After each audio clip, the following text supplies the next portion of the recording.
this Patreon-requested album review, I was asked to look at Sevendust's fourth studio album, Seasons. Sevendust is one of the long-running unsung heroes of the hard rock and alternative metal scene dating back to their inception in 1994, and when they first started to make a name with their self-titled debut and highly praised performance as a new band at Woodstock 99. My experience with Seasons comes from growing up through junior high and high school loving the album's Home and Animosity. I remember getting the album Home for Christmas that year and listening to it constantly.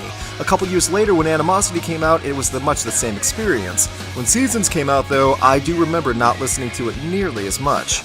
It's not to say I thought the album was bad at the time, not at all in fact, but for whatever reason it just was not an album I didn't keep in the CD player. I also remember Enemy getting some decent radio play on rock stations, but at the time, I just didn't connect to the album. In this large discography and impressive career of the band, Seasons marks the last album to feature Clint Lowry before his eventual departure and return in 2008. What many people may not realize with Sevendust is that Clint Lowry was, and still is, one of the main songwriters. Sevendust is not the typical rock band where the lead vocalist shoulders a majority of the songs, but rather everyone in the band is heavily involved. Seasons, along with most Sevendust albums, are great examples of this. So well over 10 years since hearing the album in full, I played Seasons for the first time from front to back, and with the first two tracks I instantly felt that rush from LaJean Weatherspoon's voice that is instantly recognizable from just about any hard rock fan.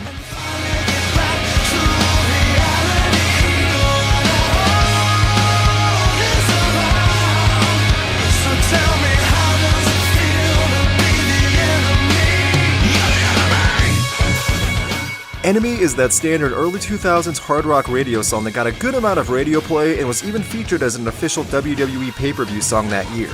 One thing that Sevendust does well is that their verses are heavy and intense, which leads into a chorus that sounds different in rhythm and singing, but still is equally as loud and angry. The interesting backstory about the song Enemy was that it was actually written about someone who Morgan Rose hated at the time. Des Fafara, the lead singer of Cold Chamber, was the specific target of the song, with Morgan Rose even being quoted with saying that he hated Des more than Saddam Hussein. As bad as that animosity is towards another human being, and there are specific reasons for why Rose disliked the man so much, everything is better now and for the most part, water under a bridge. Enemy charted decently back in 2013 and really is the staple of Seasons that people remember from this album. Enemy also is unique is that many of the songs have a similar format and flow and tone, just like most Sevendust tracks have. If I can feel again, will you tell me now or wait till I'm broken down again? Broken Down was the second single to come off the album and in my opinion is a very underrated track. The intro and high-note guitar work sounds fantastic and this is a song that lets LaJean's voice stand out a little more with just how well he can sing a melody. He hits that perfect range and note while singing If I Can Feel Again, and that paired with the guitar carried this song extremely well. Sevendust is mostly known for getting loud and angry. They are one of few bands who made it big back in the early 2000s that are still active and carry respect in their name. A big contributing factor to that is the singing. Whether it's from LaJean's cleaner style or Morgan Rose screaming in the background, the vocal work is one of the main reasons that Sevendust still stands strong even today, and those loud and energetic characteristics are reasons why.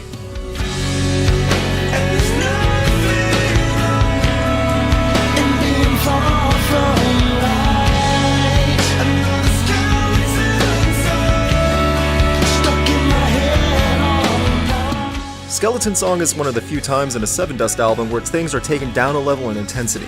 The acoustic guitar has been shown well by the band over the years, including acoustic guitars, and when it comes to Lowry and Connolly, they prove they are not just one-trick ponies with basic rhythm guitar riffs. With my first full listen through Seasons in over 10 years, I think it hit me why this album didn't stick as much as its predecessors. They are similar to what I've already heard.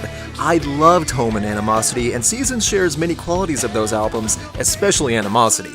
It wasn't so much hearing something new as it was hearing more from a band I already liked, but after my listen in 2016, I realized this album grows on you well if you give it time. Silence you break, the smile that you fake, you're fine. There's not one thing that you can say to make it right, unless you say I'm leaving.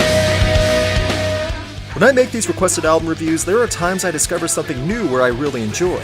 There are other times like this where I listen to an album again I may never have on my own. In the case of Seasons, I'm glad I was able to sit down and realize how consistently good Sevendust is with creating a live wire of an album with their heavy style and amazing hooks. Overall, Seasons is an album that proves Sevendust are in their own world of music.